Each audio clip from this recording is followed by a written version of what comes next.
Hola amigos, ¿cómo están? Muy buenas tardes. Una nueva transmisión en vivo aquí desde el Centro Vida y Salud Integral.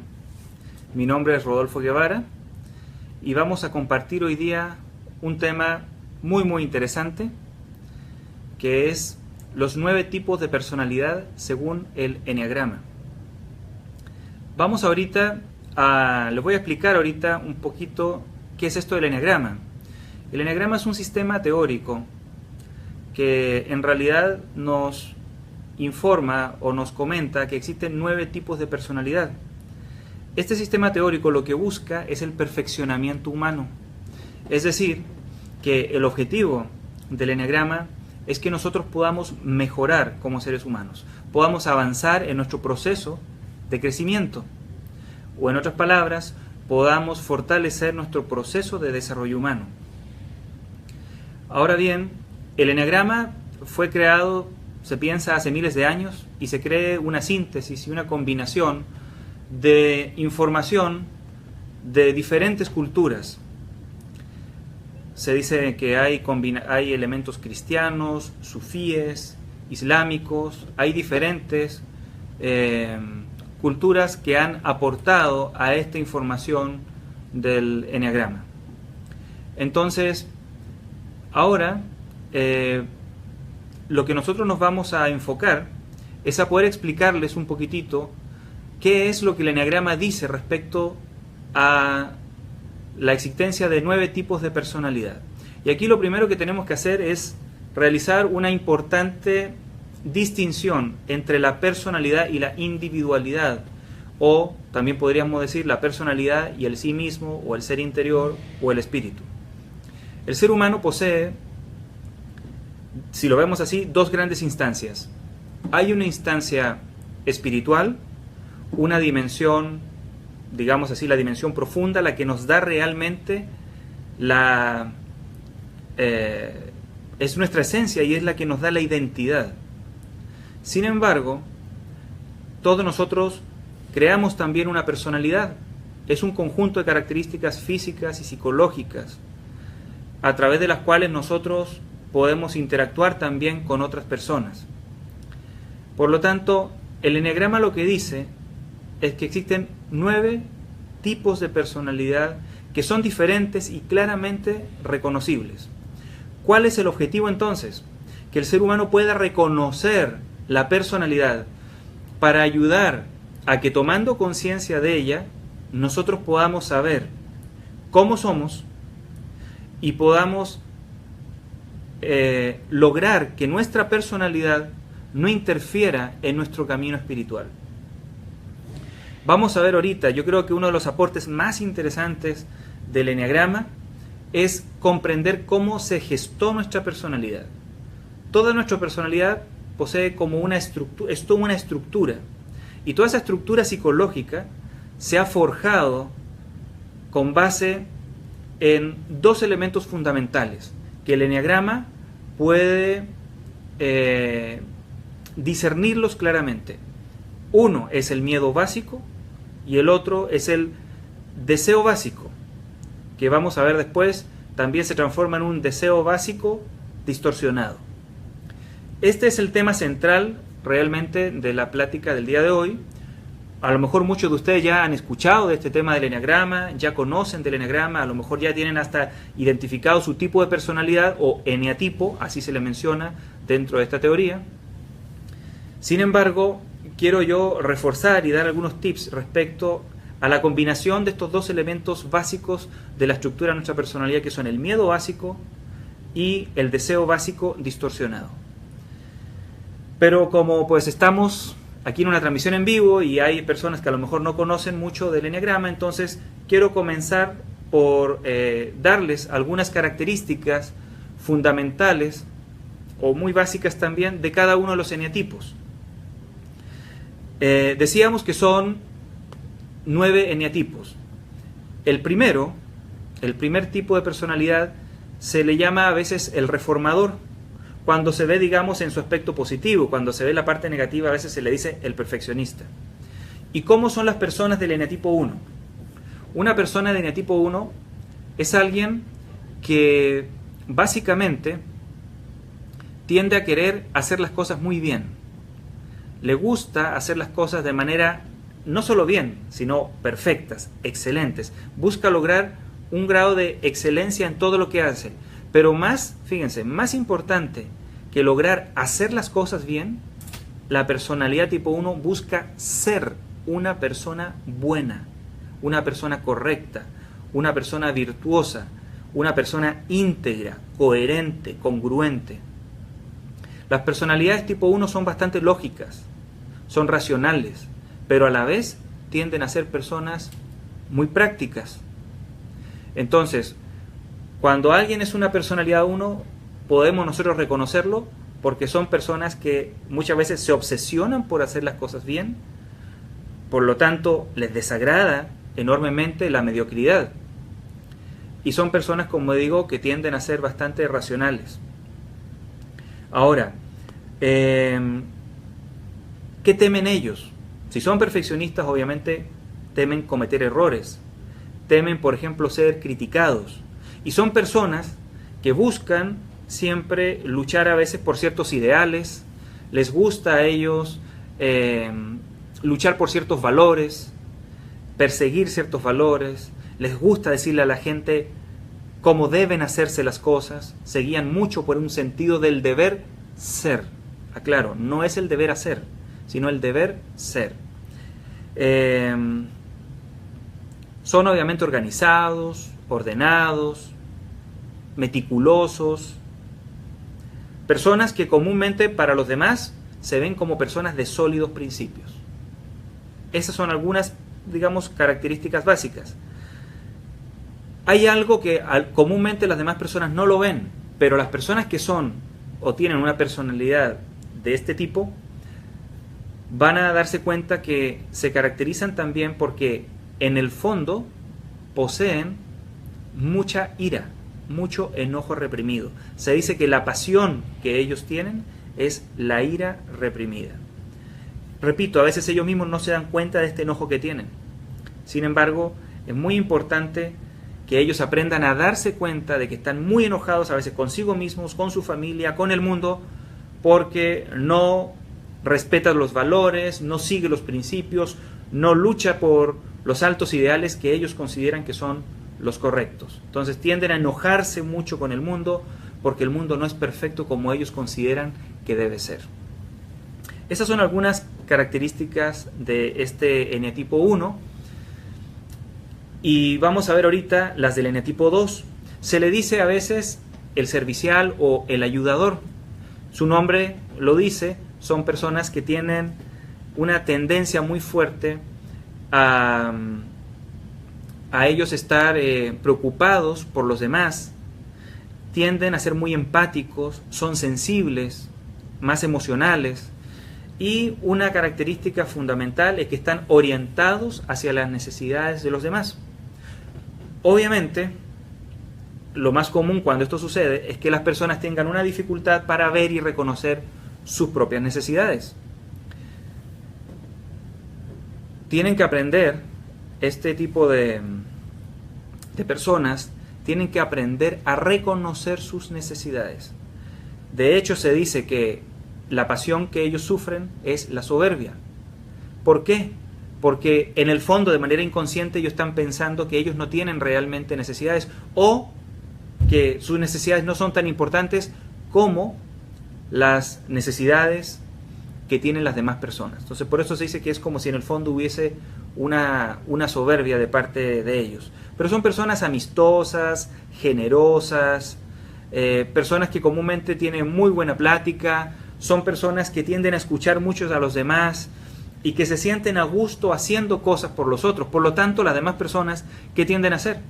Tienden a acomodarse mucho porque saben que cuentan con esta persona ayudadora, servicial.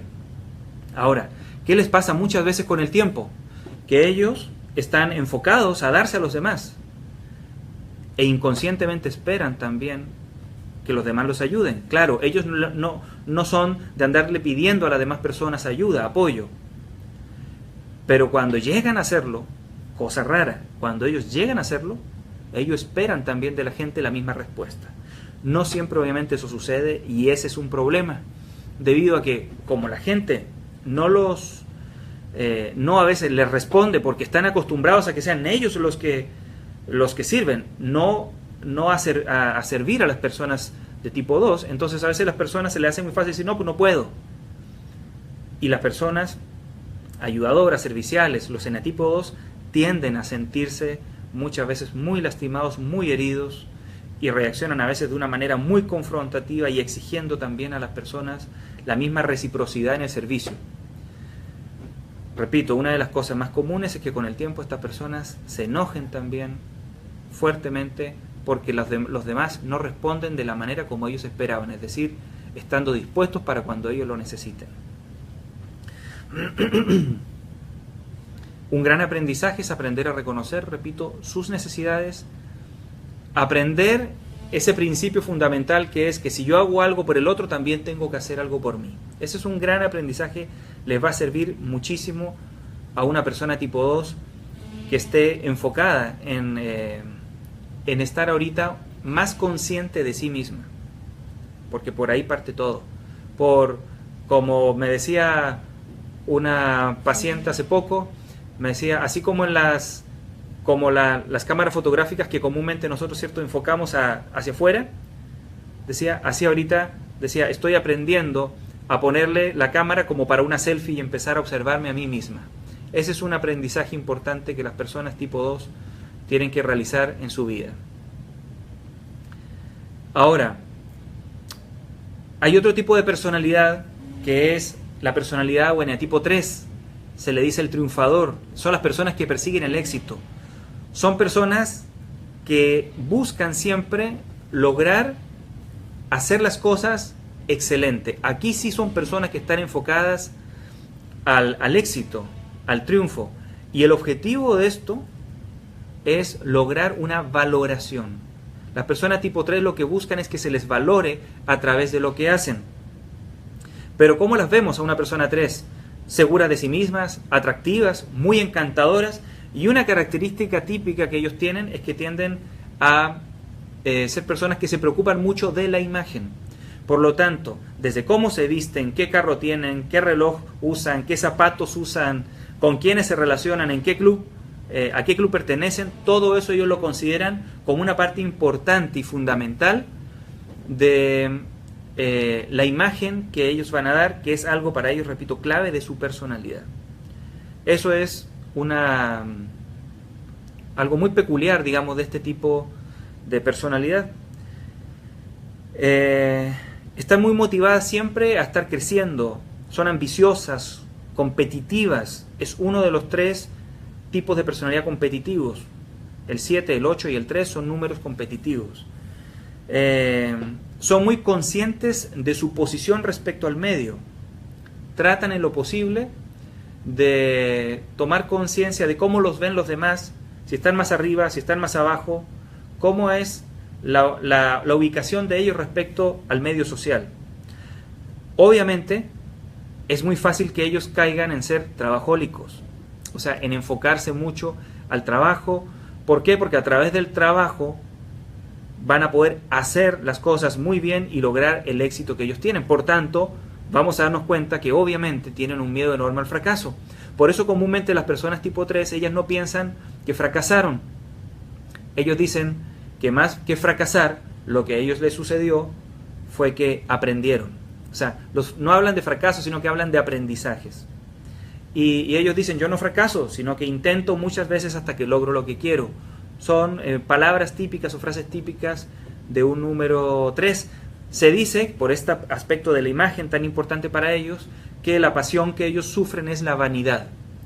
O sea, vanidosos en el sentido que les importa mucho, ¿cierto?, cómo los ven los demás. Y a veces, ¿cierto?, ponerle demasiado atención a aspectos vanos, superficiales, por estar justamente atentos a dar una buena imagen para los demás.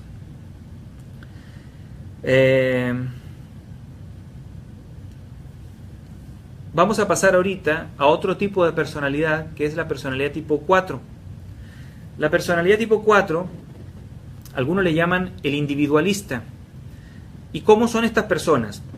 Primero que nada, son muy románticos, son introspectivos, tienden a ser personas que son muy emocionales, eso es un aspecto muy importante, son personas muy emocionales, son muy nostálgicos, están siempre conectados con sus emociones y tienen una necesidad muy importante de ser reconocidos como personas especiales, únicas. Ellos, al revés del 2, ellos siempre piensan primero en sí mismos y tienden muchas veces a autocompadecerse o también hasta victimizarse mucho. Son personas idealistas, son personas soñadoras, eso es muy importante, por eso decía que son románticas, son también muy, muy soñadoras, y dentro de ellos se encuentran mucho, por ejemplo, los artistas, las personas que buscan ciertos ser distintos, diferentes, y se atreven a ser diferentes frente a la sociedad. Para ellos es muy importante autocomplacerse, es decir, que es muy importante para ellos también lograr sentirse bien. Buscan la manera de hacer las cosas de tal manera que ellos se sientan bien, finalmente. No les gusta pasar por grandes, a veces, esfuerzos o dolores, sino que siempre están buscando ellos estar lo mejor posible, lo más cómodos posibles. Ahora, es uno de los números que se les denomina, o tipo de personalidad que se les denomina a ellos retraídos o reservados. Son muy ingeniosos, son altamente creativos, entonces ellos en su mente pueden entrar rápidamente en su mente y a través de toda esa parte creativa desconectarse muchas veces de lo que está sucediendo en el entorno, en el medio. Ellos pueden estar en una fiesta y estar totalmente conectados con sus pensamientos, con sus ideas, con sus sentimientos. Una sensación típica que tiene un número 4 es que lo que yo estoy sintiendo es más intenso comúnmente que lo que los demás están sintiendo. Es decir, siempre piensan que sus emociones, sus sentimientos son más intensos que los de los demás. Y por tanto tienen comúnmente una sensación de incomprensión. Sienten que las demás personas entonces no logran comprender lo que ellos realmente están viviendo, lo que realmente están sintiendo, porque no pueden captar la intensidad con la que ellos sienten las cosas. Eso es algo muy, muy característico de ellos. Ahora, otra cosa que ellos tienen que aprender es a revisar también su percepción, porque ellos tienden a sentirse muchas veces como vulnerables y a verse a veces muy defectuosos, tienden a ver mucho la parte negativa de sí mismos y les cuesta ver la parte positiva que ellos mismos tienen. Entonces tienen que mejorar mucho su autoestima, tienen que trabajar mucho en ese aspecto. Ya les dije, son tremendamente emocionales. Yo diría que casi es el número, podríamos decir, más emocional de los 9. Aquí quiero hacer una aclaración. Estamos hablando de los números y estamos partiendo del 1 hasta el 9. Pero hay que aclarar que cuando nosotros estamos hablando de número 1, 2, 3, 4, no significa que mientras el número sea más grande la personalidad es mejor. El número que se tenga, o sea, no hay una personalidad mejor que la otra. Cada personalidad tiene sus virtudes y va a tener sus áreas de oportunidad. Por lo tanto, a mayor cantidad o si el número es más alto, no significa que la personalidad sea mejor o sea peor, para nada. Eso es algo que es importante aclarar, porque a veces pensamos que si el número es más alto, entonces a lo mejor quiere decir que mi personalidad es mejor. Y no, todas las personalidades son exactamente igual en cuanto a su valor. Lo importante es conocernos para nosotros poder sacar lo mejor de nuestro propio tipo de personalidad y también poder sacar lo mejor de la personalidad de los demás. El eneagrama es un sistema que nos va a servir para conocernos mucho a nosotros, pero también para conocer con quienes interactuamos y poder de esa manera nosotros llegar a un mayor entendimiento y a una mayor armonización con las demás personas. Vamos a ir ahorita a continuar dando una descripción general de los eneatipos. Ya la mencioné del 1 al 4, ahorita vamos a pasar al eneatipo 5. Se le dice el investigador. Son personas muy racionales, muy observadoras, son personas muy cerebrales, porque son muy mentales. O sea, todo pasa por el filtro de la mente. ¿Y su mente qué es lo que hace? Su mente trata de comprender las cosas, tener una visión general de las cosas. Y son personas que siempre tratan de catalogar, de clasificar y de ordenar en su estructura mental, a través de sistemas teóricos, tratar de ordenar la realidad o su realidad. Eso es algo muy importante y característico de este número, que se dice que es como el número mental por excelencia. Son personas también que pertenecen al grupo de los reservados o retraídos, por tanto son personas que tienden a tener la característica de aislarse mucho del grupo, pero así como el 4 se mete en su parte emocional, en su imaginación y empieza a crear, el número 5 se conecta con sus ideas, con sus teorías y trata de entender lo que está viviendo, trata de entender a la gente. Muchos 5 batallan mucho les cuesta mucho la relación social, el estar en grupos, el estar en reuniones sociales, hacen mucho esfuerzo para poder integrarse entre los grupos. Es característico de ellos el tener pocos amigos, buenos pero pocos amigos. De hecho, muchas veces yo lo veo, ¿cierto? Porque los padres traen a la consulta, ¿cierto?, a su hijo o a su hija, que son 5, y que tienen como una característica, como decíamos, tener poquitos amigos. Entonces se preocupan, a veces piensan los papás, pero ¿por qué está deprimido? ¿Qué le sucede? De hecho, ellos pueden convivir solos, o estar consigo mismos y pasar por periodos de soledad prolongados, cosa que a muchos otros padres que tienen otras formas de ser o que son mucho más sociales les genera mucho estrés, porque piensan, como digo, que a lo mejor está pasando por una crisis o por una depresión. En realidad tienen mucha habilidad los 5 para estar solos. Son personas que son muy críticos, muy perfeccionistas también, y son personas que ustedes se van a dar cuenta se caracteriza porque tienden a saber de todo. O sea, tienden a saber de muchísimas cosas. Un 5 siempre está queriendo saber, siempre está queriendo conocer más, sabe de diferentes temas. Claro, cuando les gusta un tema, entonces profundizan mucho en ese tema y se hacen expertos en ese tema, pero te vas a dar cuenta porque una persona que es 5 es una persona capaz de poder hablarte muchas veces de cualquier tema. Son personas visionarias, decía, a veces muy pioneras en su manera de ver las cosas. Se obsesionan también mucho con sus pensamientos, con su forma de ver las cosas, y tienen un deseo profundo de ayudar a la gente a entender la realidad.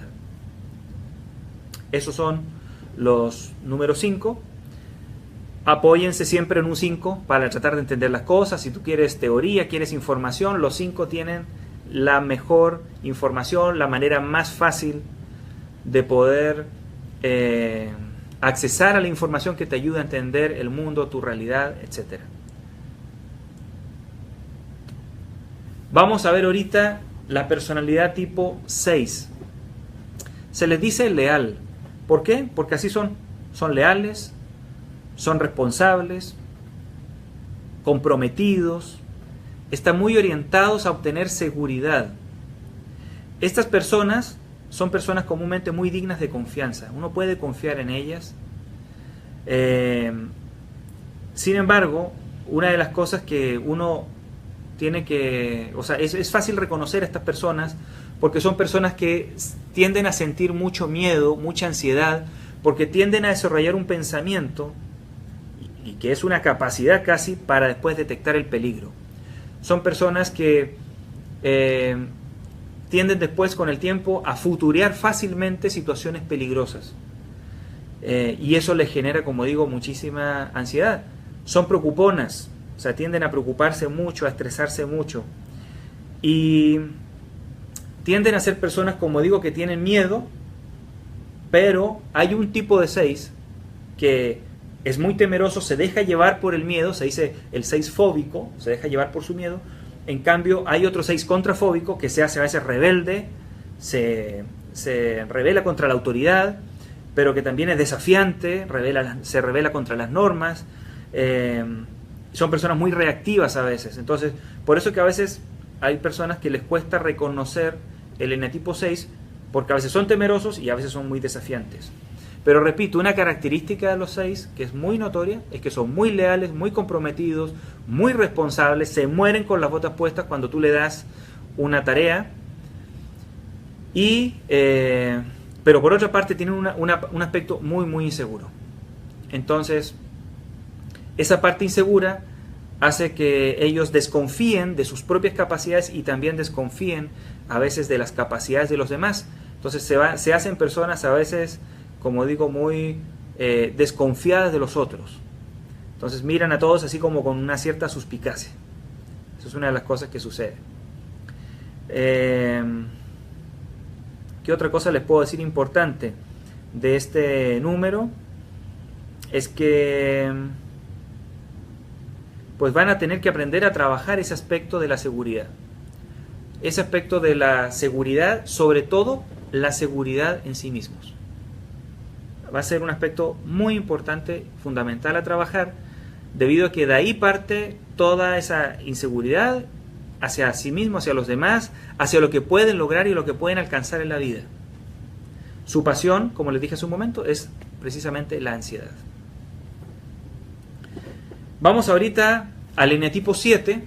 El eneatipo 7 se caracteriza por ser las personas que son muy optimistas, alegres, espontáneas.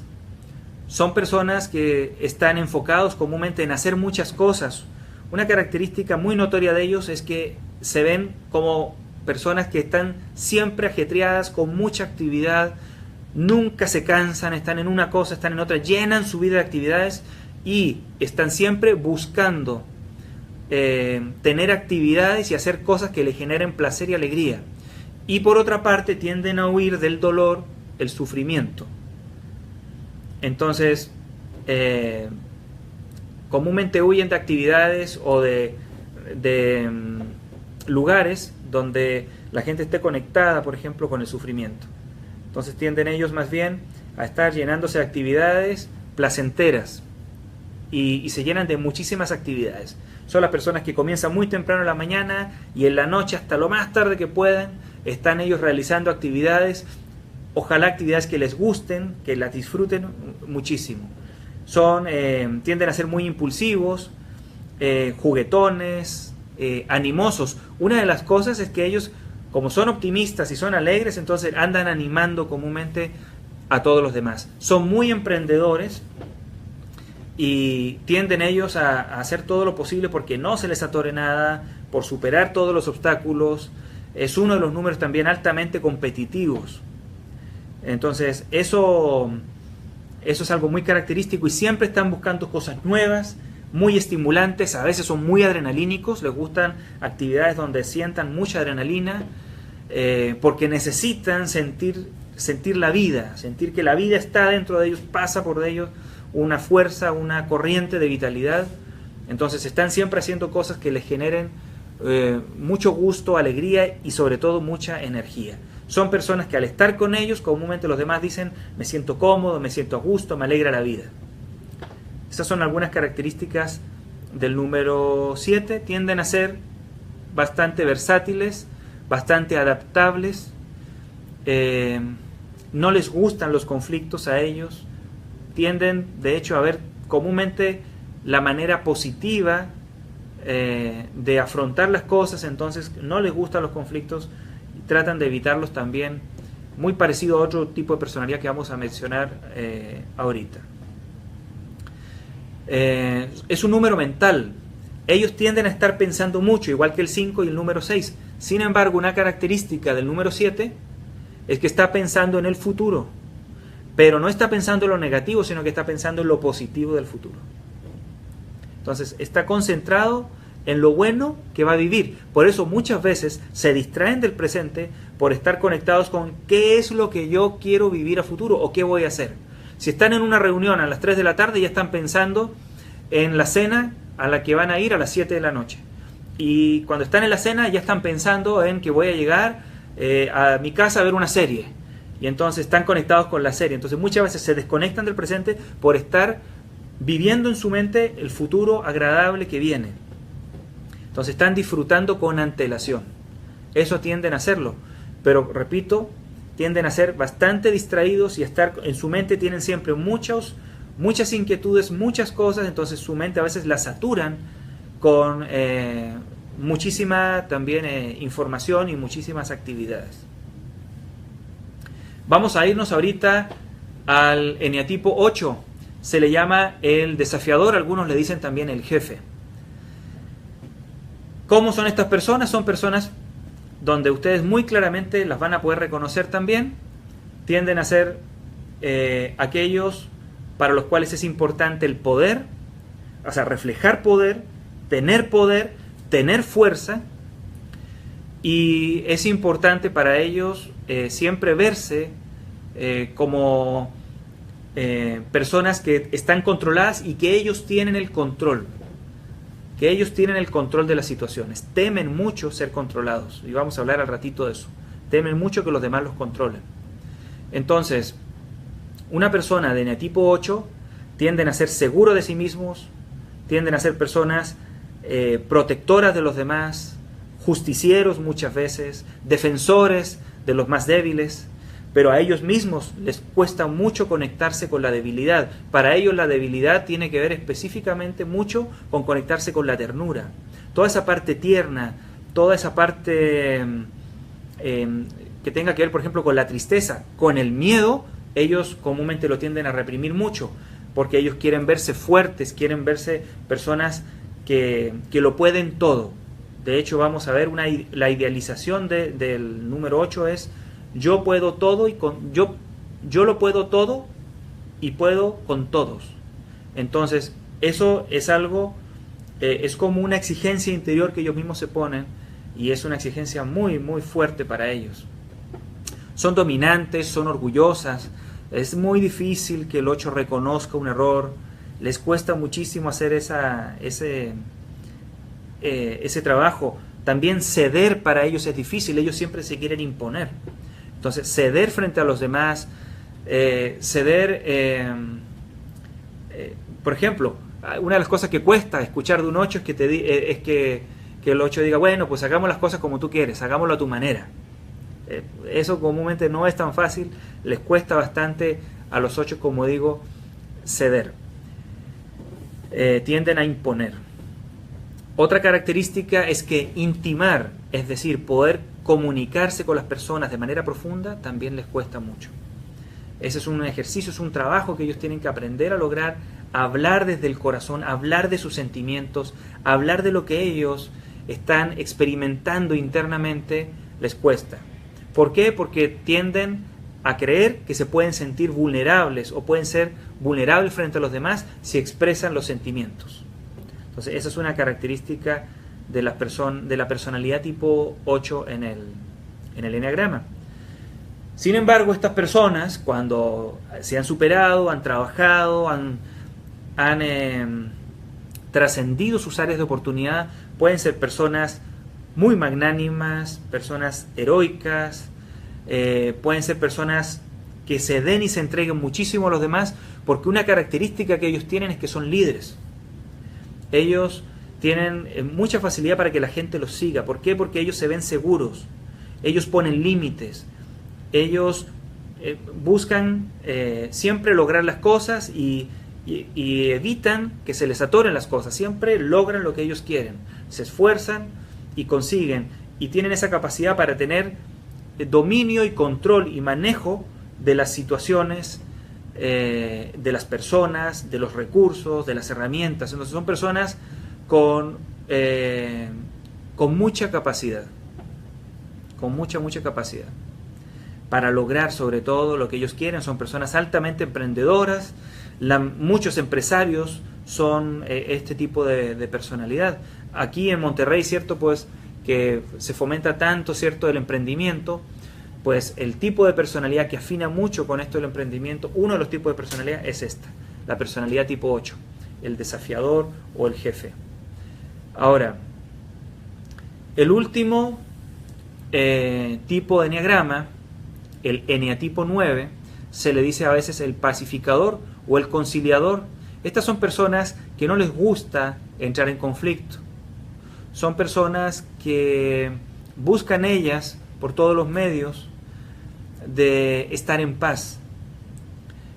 Entonces, para ellos estar en paz es que no se expresen los problemas. Entonces, por eso tienden a callarse mucho lo que les molesta, tienden a callarse mucho las diferencias que ellos tengan, y aquí sí tienden a hacerse extremadamente complacientes, adaptables y conciliadores. Ceden mucho, al contrario del 8, en la personalidad tipo 9 cede mucho, siempre se adapta al otro. Según ellos, lo hacen con total gusto y sin sufrir, o sea, lo hacen realmente de corazón. Entonces, los eneatipo 9 se sienten muy a gusto porque ellos sienten que logran que las demás personas estén bien, estén en paz, porque ellos no hacen conflictos, no generan problemas. Estas personas tienen una pasión que se le dice que es la pereza. ¿Por qué la pereza? Porque al eneatipo 9 le cuesta hacer el esfuerzo, le cuesta esforzarse por luchar, sobre todo por hacer valer su punto de vista, sus deseos, sus necesidades, por poder plantear qué es lo que ellos a lo mejor están sintiendo.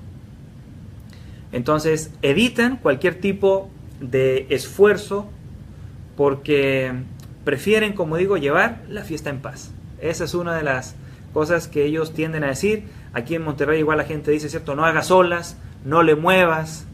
Entonces esas frases son típicas de un eneatipo 9. Ahora, muchas veces cuando hay un conflicto y los están, por ejemplo, a ellos les están reclamando algo, al eneatipo 9 le reclaman algo, ellos no dicen nada. Se quedan callados, asienten, como diciendo sí, ok, tiene razón. Sin embargo, eso no significa que lo vayan a hacer, que le vayan a hacer caso. Muchas veces son muy tercos, son a veces muy tosudos y no hacen lo que los demás quieren, pero tampoco los confrontan. Cosa que, por ejemplo, es típico del eneatipo 8. El eneatipo 8 siempre confronta, siempre quiere hacer que los demás se den cuenta de la verdad y de la realidad. En cambio, el número 9 dice no, lo más importante es que estemos en paz. No vamos a ponernos a pelear, nos vamos a confrontar. Si podemos dejar las cosas así tranquilas, mucho mejor. Eso es característico, repito, del eneatipo 9.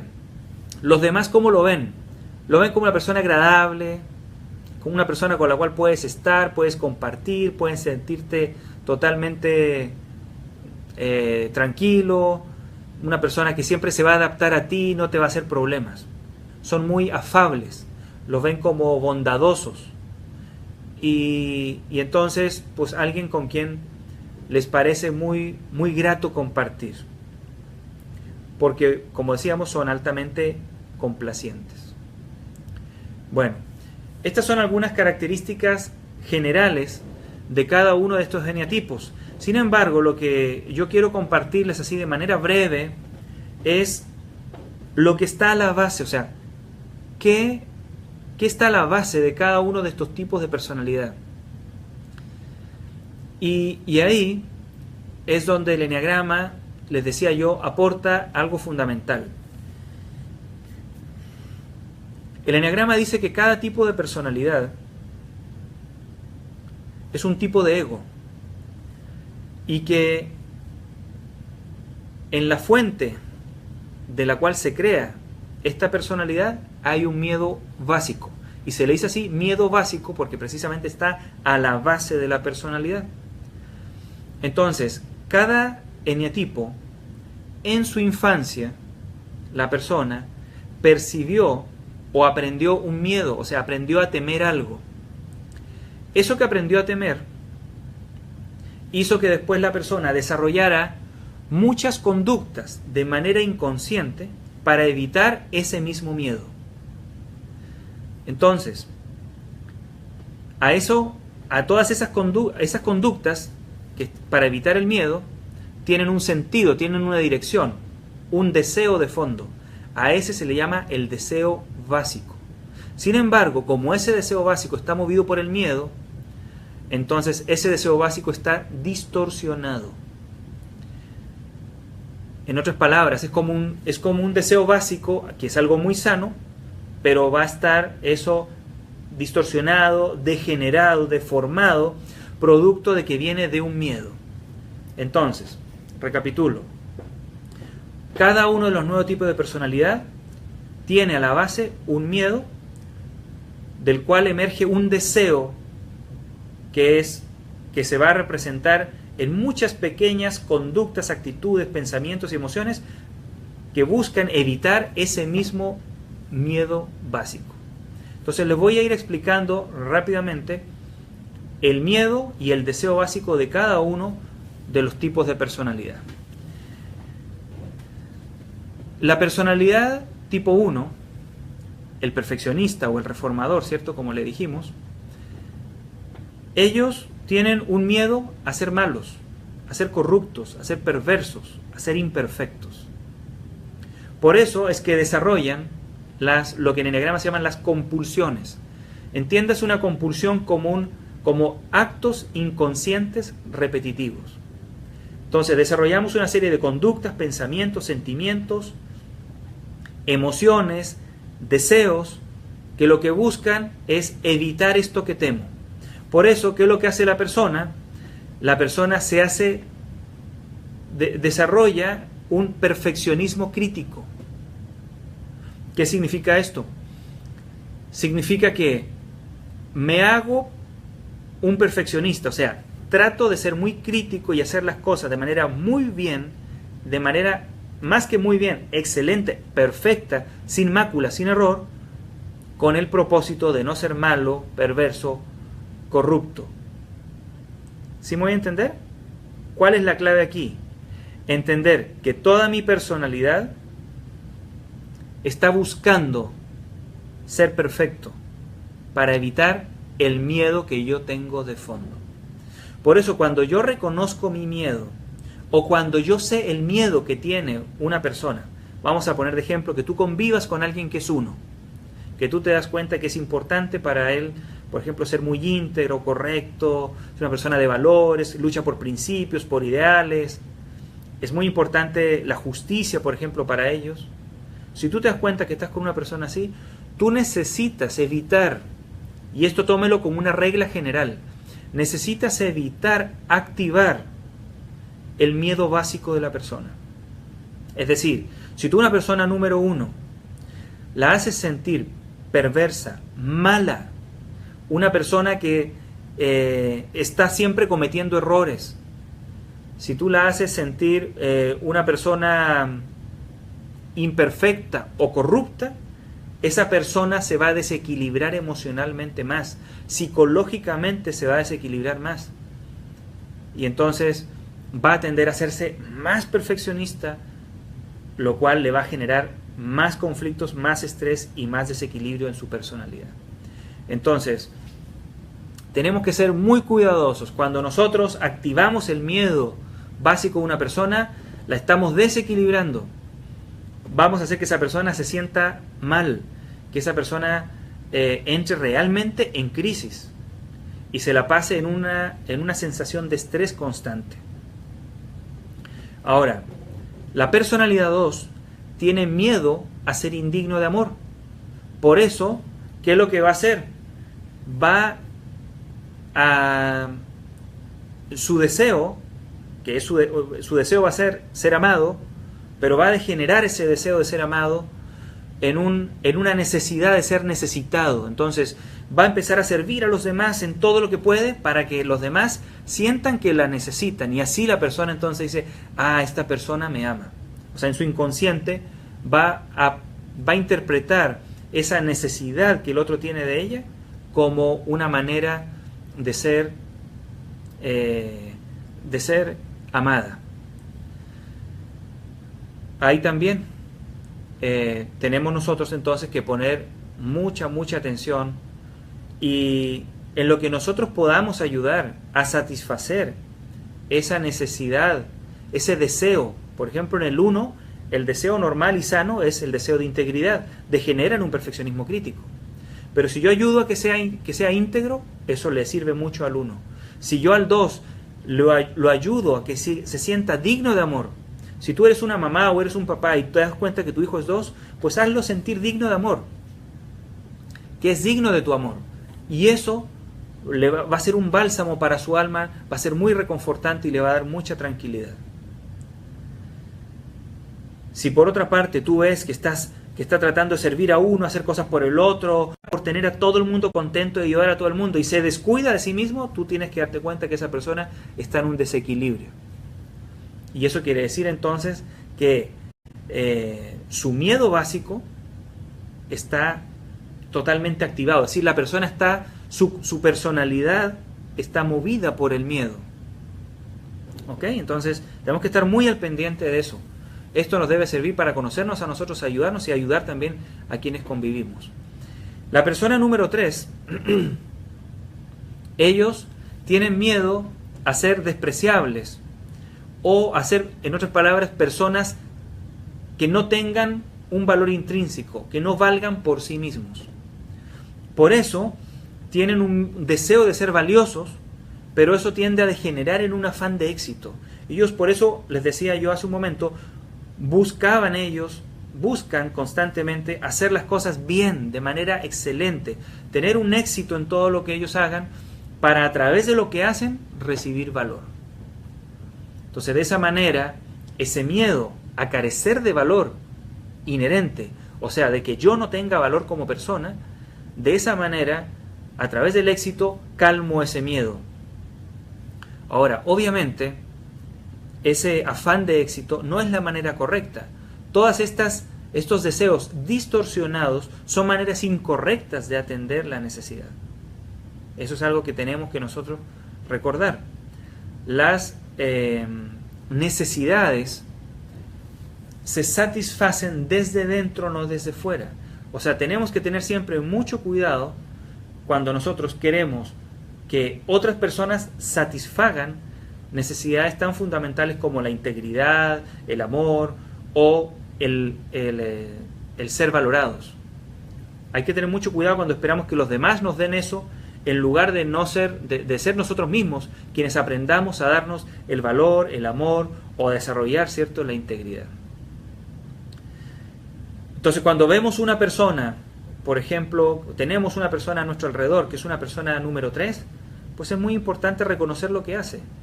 Darte cuenta, valorar, no dar por hecho. Si tienes un hijo que se saca puros 10, reconócele. Dile que bueno. No le digas, bueno, pues es tu deber, porque lo único que tienes que hacer es estudiar. No, reconoce lo que hace. Si está en un equipo representativo de algún deporte, reconoce el logro que ha tenido. Y todo lo que haga, dale un reconocimiento, porque eso le va a dar mucha tranquilidad y va a calmar ese miedo que está a la base de su personalidad y que genera, repito, todos estos actos inconscientes repetitivos o compulsiones, como le dice el Eneagrama. La personalidad tipo 4 tiene mucho miedo a carecer de identidad o a sentir que no es una persona importante y especial para los demás. Obviamente ya sabemos que todo esto es algo que percibimos nosotros en la infancia. Por lo tanto, esto es algo que muchas veces se marca en la relación con nuestros padres. Es importante, es fundamental, entonces, que entendamos que cuando una persona es tipo 4, tiene ese miedo a no ser especial, a no ser diferente. Entonces, ¿qué va a intentar? Va a intentar...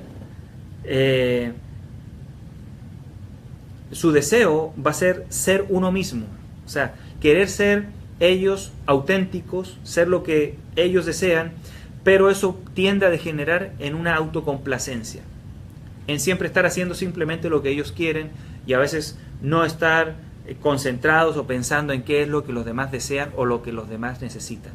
Ese es el riesgo. de la personalidad tipo 4. Por lo tanto, si convivimos con una personalidad 4, ¿qué es lo que tenemos que hacer? Tenemos que reconocer su diferencia, reconocer su individualidad. Muchas veces los padres, ¿cierto?, decimos a los hijos, por ejemplo, yo te quiero a ti igual que a todos tus hermanos o a todas tus hermanas. Una personalidad tipo 4 siempre está buscando que tú le des un trato especial, que le hagas sentir que es especial. Por lo tanto, tú le puedes decir, yo los quiero a todos, pero a ti te tengo un cariño especial. Así como a lo mejor se lo tienes especial a cada uno de tus hijos. Pero el número 4 necesita escuchar eso, es diferente, es especial. Que tú lo reconoces, dentro de todo el grupo tú lo reconoces como alguien diferente.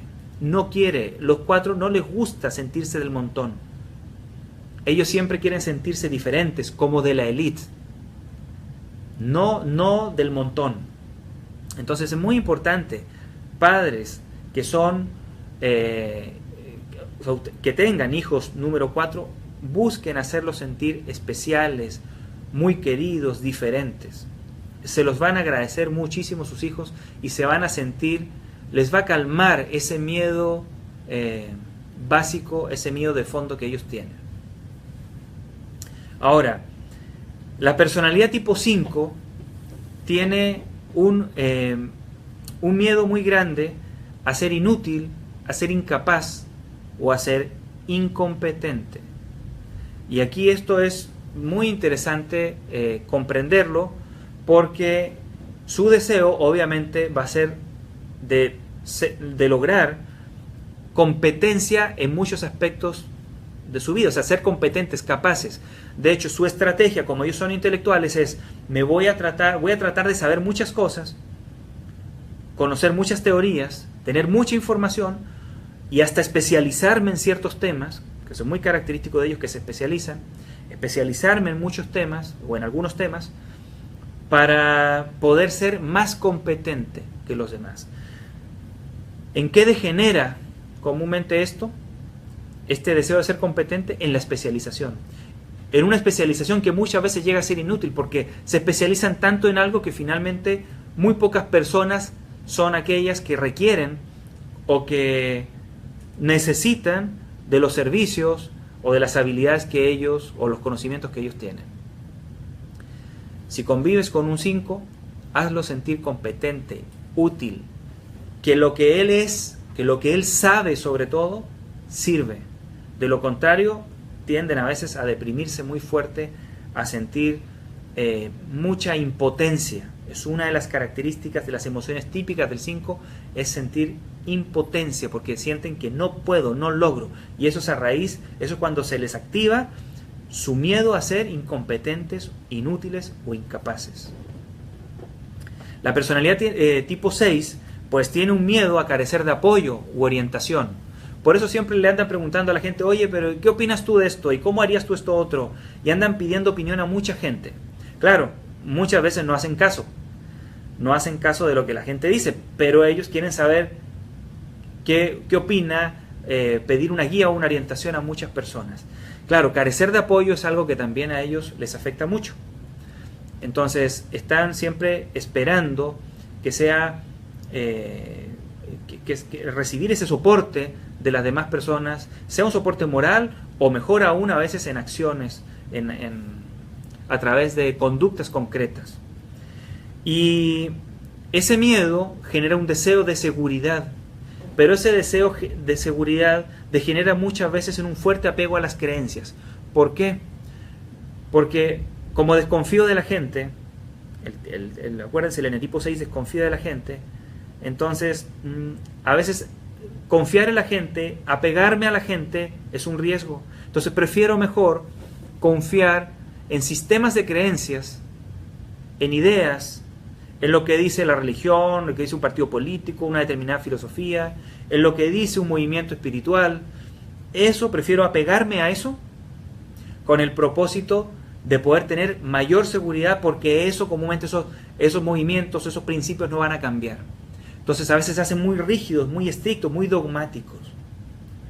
Cuando tú ves un 6 que está demasiado tendiente hacia esas características, rígido, inflexible y dogmático, entonces quiere decir que está sintiendo una mayor inseguridad en su vida. ¿Qué necesitamos? Necesitamos brindarle apoyo y orientación. Necesitamos hacer sentir a las personalidades tipo 6 que cuentan con nosotros. Por eso cuando una persona, un N tipo 6 te pide un favor, te pide que le ayudes en algo, les cuesta mucho aceptar una negativa. Claro, tienen ellos que aprender que si están pidiendo es posible que te digan que no. Pero tú tienes que saber que es muy importante que las personas 6 a tu alrededor sientan que pueden contar contigo. En cambio, la personalidad tipo 7 tiene como característica fundamental, como miedo fundamental, el miedo a ser desvalido o a quedar atrapado en el dolor. Por eso decíamos que hacen mil cosas para desconectarse del dolor, para no sentir su propio dolor, para no conectarse con las personas que están sufriendo a su alrededor. Evitan y muchas veces haciendo muchas cosas, ellos evitan conectarse con con las experiencias dolorosas o con el dolor que ellos están sintiendo. Y tienen mucho miedo también a ser desvalidos, por eso se hacen muy independientes y por eso son personas que hasta físicamente siempre están buscando poder hacer las cosas por sí mismos. Tienen mucho miedo, por ejemplo, a quedar incapacitados físicamente o a depender económicamente en el futuro de otras personas. Entonces siempre están buscando ellos ¿cómo se dice? La independencia. Eso es algo muy característico de los números 7, por ese miedo que tienen. Pero entonces, ese miedo hace que ellos tengan un deseo de ser feliz, pero que degenera en un escapismo frenético del dolor. Entonces, ¿cómo escapan? Haciendo muchísimas actividades, haciendo muchas cosas donde ellos no estén conectados con sus sufrimientos o con el sufrimiento de las personas importantes para ellos. Esa es una forma natural que tienen de operar los números 7. Entonces se van a llenar de actividades para escapar del dolor. Los números 8 tienen ellos un miedo a ser dañados, miedo a ser vulnerables, a ser débiles o a ser también controlados por otras personas. Eso es algo muy característico de los 8 y vamos a ver, como les decía hace un momento, si tú convives con una persona 8 y haces cosas donde logras que la persona se sienta vulnerable, frágil, débil, controlado por ti, entonces ya sabes, esa persona va a sufrir.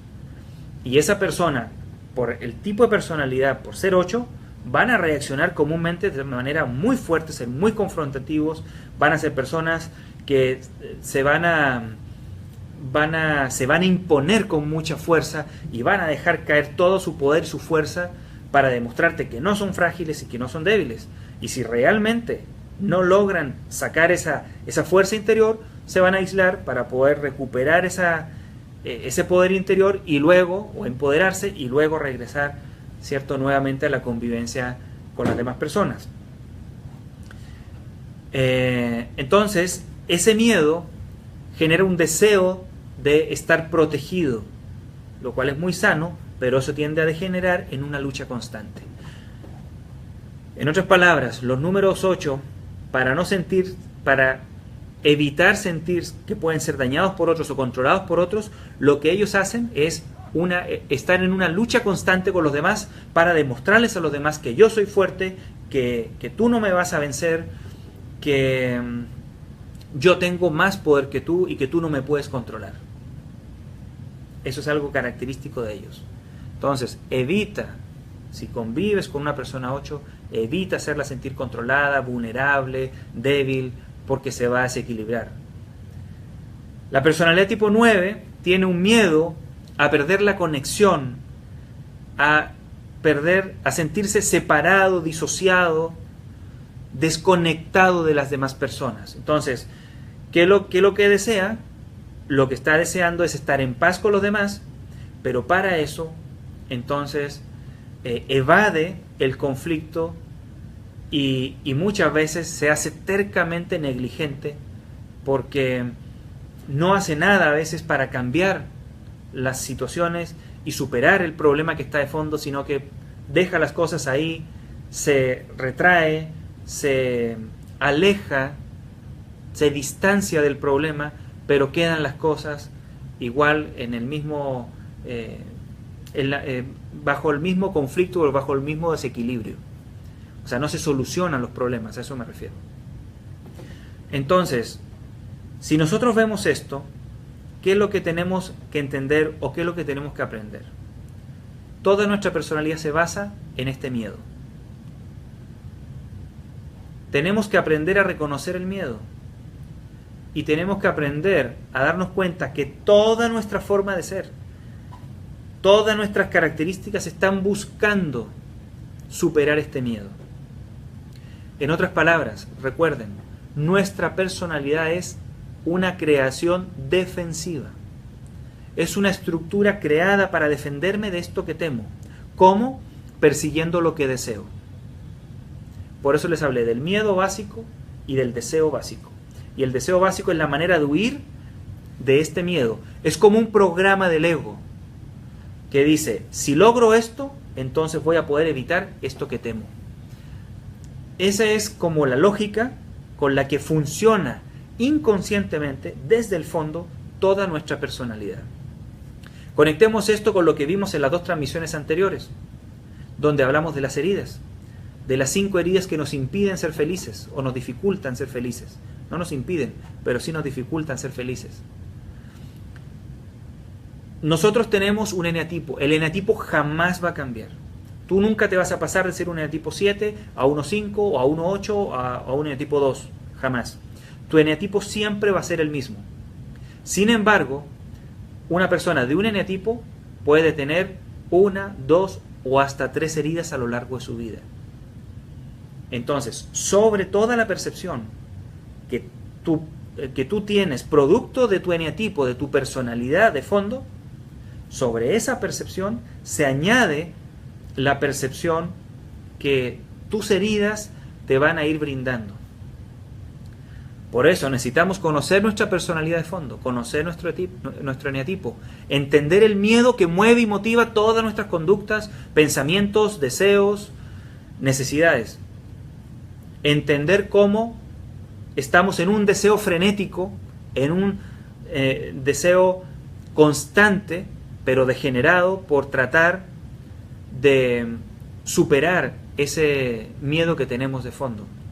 Y darnos cuenta también que a lo largo de la vida también a veces tenemos megatraumas, que son nuestras heridas, que afectan totalmente nuestra percepción y que también necesitamos nosotros conocer para poder entender en la combinación del eneatipo con mis heridas quién realmente soy, porque eso nos revela cuál es el tipo de percepción que yo tengo constantemente en mi vida. En el diplomado nosotros de Eneagrama explicamos la relación que hay entre el eneatipo y las heridas. Y ahí estudiamos que ciertos eneatipos tienden a tener cierto tipo de heridas, aunque también aparte de estas heridas puedan tener las personas otras heridas más. Espero que esta transmisión en vivo les haya gustado, les haya aclarado los conceptos, los conceptos fundamentales de los 9 tipos del Eneagrama. La voy ahorita a subir a Facebook por si la quieren ustedes volver a escuchar, si quieren volver a recordar algunas características o cualidades fundamentales de cada uno de ellos. Y si quieren revisar también su miedo básico y su deseo básico, ya saben, nos pueden contactar a través del teléfono 833-555-44 al Centro Vida y Salud Integral. Aquí estamos para servirles, podemos brindarles asesorías o brindarles también estos conocimientos a través de los diplomados. Tenemos los diplomados de Eneagrama, los diplomados de terapia transgeneracional, los de origen psicológico de las enfermedades, así como otros temas, ¿cierto?, como reencarnación y karma.